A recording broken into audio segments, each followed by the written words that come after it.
Hey guys, welcome back to my channel. Today we are going to be making the best cookies that you will ever have. If you guys want to see how I made this, stay tuned with me. So first things first, we're going to get our dry ingredients mixed together. Yes, so we're going to do 1.5 cups of all-purpose flour, and then we're also going to do 1.5 cups of cake flour. Don't substitute it, guys. You need it. Go ahead and go to the store and go get you some cake flour because you need it. Now, we're going to do a teaspoon of salt, a teaspoon of baking soda, and a half a teaspoon of baking powder. Go ahead and add that into your flour mix. And then we're going to mix that together until everything is well combined together. Once everything is combined, you're going to go ahead and put it to the side.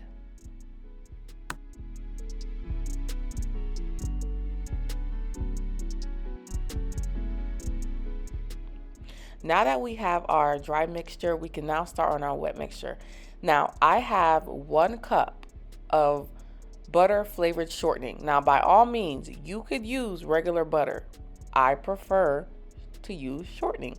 So what I'm going to do is I'm going to get this all soft and creamy and mix it up for about a minute. And once I have it mixed up and smooth, I'm going to go ahead and add in the sugar. I'm going to add in 1 1/4 cup of brown sugar and half a cup of regular granulated sugar. We're going to go ahead and add this to our shortening and mix it up together until it is smooth.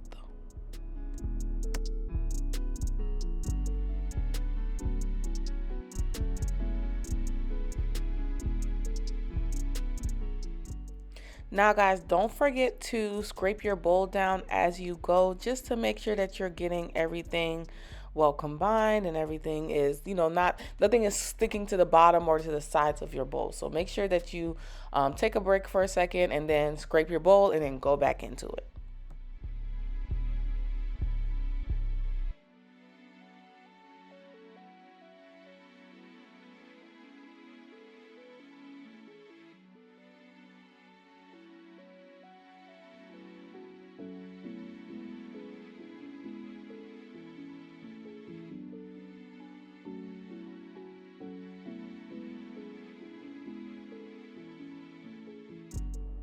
Alrighty, now guys, now that we have our shortening and our sugar all mixed together, it's time to add in our eggs. Now, I went ahead and added 2 eggs. Now guys, don't over mix this. You just want to mix this until it's combined. Once your eggs are combining with your shortening and your sugar, you then want to go ahead and add in a tablespoon of vanilla extract. Mix this in, and then it will be time to add in our dry ingredients.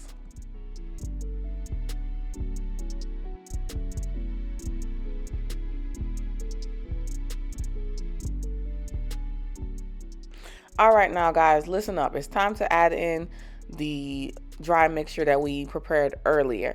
Now, please use a bigger bowl than I did, guys, because as you can see, my bowl was too small and stuff started flying everywhere.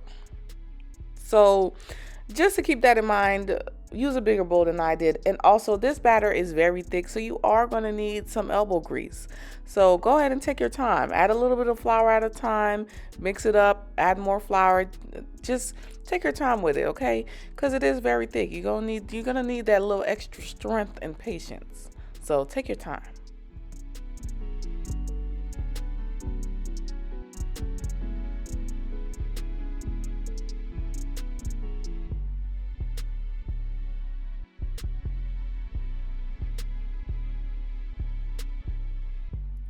So you see what I mean by the dough being very thick? Yes, it's very thick. What I'm doing right here, guys, is I am just scraping my bowl, making sure that I don't have any dry ingredients that didn't get mixed in or anything like that.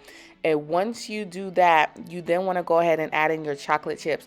Now I have 2 cups of milk chocolate chips. Yes, milk. We're not using that semi-sweet stuff. We're going to use the straight up milk chocolate. So yes, milk chocolate chips. Go ahead and take your time and mix that in, because as you can see, this cookie dough is thick, honey, like me.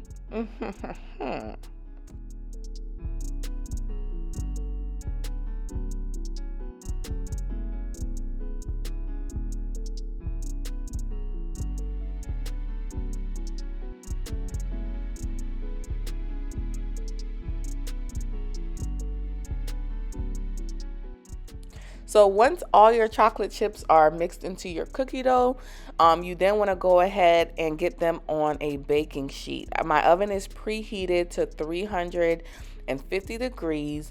I'm going to use an ice cream scooper to scoop my cookie dough onto my cookie pan. Now, yes, I did line mine with parchment paper because there is nothing worse than getting a cookie out of the oven and it's stuck to the pan. Oh my gosh, grinds my gears. So I go ahead and take that extra step and add in a layer of parchment paper between my cookies and my cookie sheet. You want to bake these for about 10 minutes. And then once you take them out of the oven, if you want that perfect cookie look, then you could go ahead and take a cup and kind of put it on top and just do as I'm doing. I'm not sure what this gesture is called that I'm doing, but this is what I do to make my cookies a little bit more round. Now, you do have to do this when they come out of the oven. Don't be like me, guys. I have like a heat resistant hand type thing, so me touching the cookie sheet is not hurting me. Don't do the same thing, please. Please, please. I don't want to hear nothing in my comments or in my emails about I touched the cookie pan like you did and now blah, blah, blah. I don't want to hear it. So after that, guys, your cookies have cooled down a little bit. I'm just going to go ahead and transfer them over so they could cool down a little bit. And that's pretty much it. You just want to bake all your cookie dough until it's done. The rest of it, you can freeze it, put it, wrap it up in a nice tight container and freeze it. And enjoy yours with a cup of milk. But y'all, look at these cookies. Don't they look amazing? Oh my goodness. They look so good. Get you a nice tall glass of milk and look at that. Look at that. Yes, look at this cookie. It's soft, but it's also dense, like it's cooked all the way through. And look at that. Look at the Listen, you bake this for somebody, they're gonna fall in love with you. Please be careful, ladies. If you make this for your man or whoever, yeah, you're gonna get cuffed. Definitely. I hope you guys enjoyed the video. Don't forget to like, comment, share, and subscribe, and I'll see you guys next time.